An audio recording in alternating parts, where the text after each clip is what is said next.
All right, let's talk about plagiarism. We all think we know what it is, right? Just copying someone else's work. Simple. But what if I told you the real story is way more complicated and way older than you think? Let's kick things off by busting a really common myth.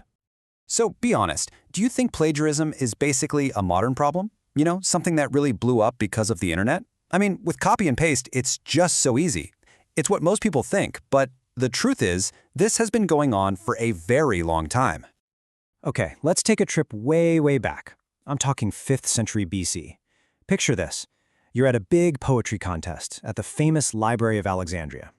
A few of the contestants get up there and perform, but wait, turns out they were just reciting ancient poems and trying to pass them off as their own.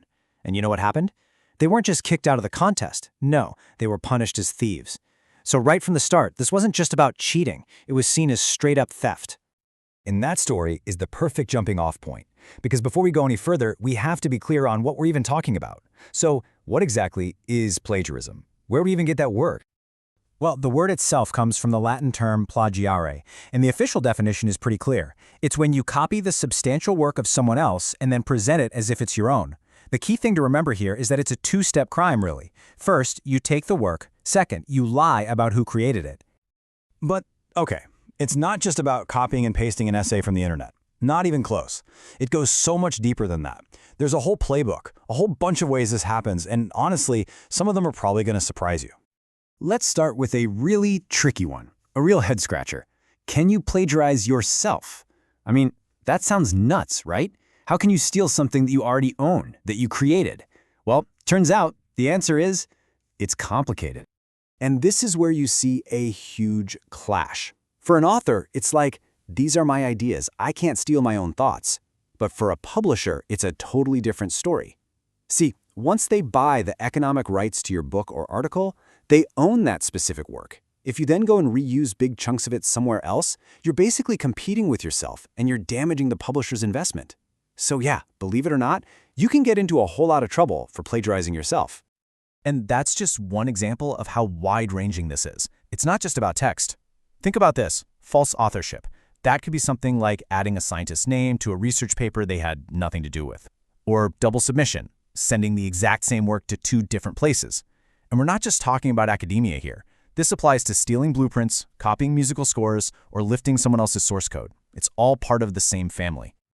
So, okay, the forms of plagiarism are pretty varied, but the actual methods, they're often pretty straightforward. You've got the most obvious one, of course, good old copy and paste. But then things get a little sneakier. You have improper paraphrasing, that's where you just swap a few words around and call it a day. And then there are the citation issues. Maybe you forget a reference, or, and this is a big one, you just make one up to sound more legit. Okay, so we know what it is and how it happens, but so what? Why does this actually matter? Well, this is where we get into the real-world fallout. And trust me, the consequences are huge and the statistics are kind of staggering. 38%. Just let that sink in for a second. According to a huge study by Donald McCabe, that is the number of undergraduate students who admitted to copying or paraphrasing sentences from a source without giving credit. We're talking more than 1 out of every 3 students. Now, the numbers are a little bit better for graduate students, but it's still a major problem everywhere. And here's what's really concerning. The most common type of plagiarism isn't copying a whole paper. It's just lifting a few sentences here and there. It's the kind of thing a lot of students might not even think is a big deal, but it absolutely is. So, why? Why are people doing this? Well, the reasons are a mix of what you'd probably guess and some stuff that's a bit more worrying. Of course, you have the usual suspects. Running out of time, bad planning, thinking an assignment is pointless. But then you dig a little deeper, and you find things like a total lack of confidence, not knowing how to cite sources properly, or just this feeling that, hey, everyone else is doing it, or the professor will never notice. And this is so important. The damage goes way beyond a bad grade. It actually harms public trust. As this quote puts it, a plagiarized work deceives the consumer. You think you're getting something original, something unique, but you're not. It completely undermines the value of new ideas and really the whole concept of being an expert in something. And when this stuff comes to light, the fallout can be career-ending and very public. Let me show you what I mean with a couple of real-world cases. Check out how fast a reputation can crumble. We're talking about Karl Theodor zu Guttenberg, who was Germany's Minister of Defense, a really powerful guy. In February 2011, he gets accused of plagiarizing his PhD thesis.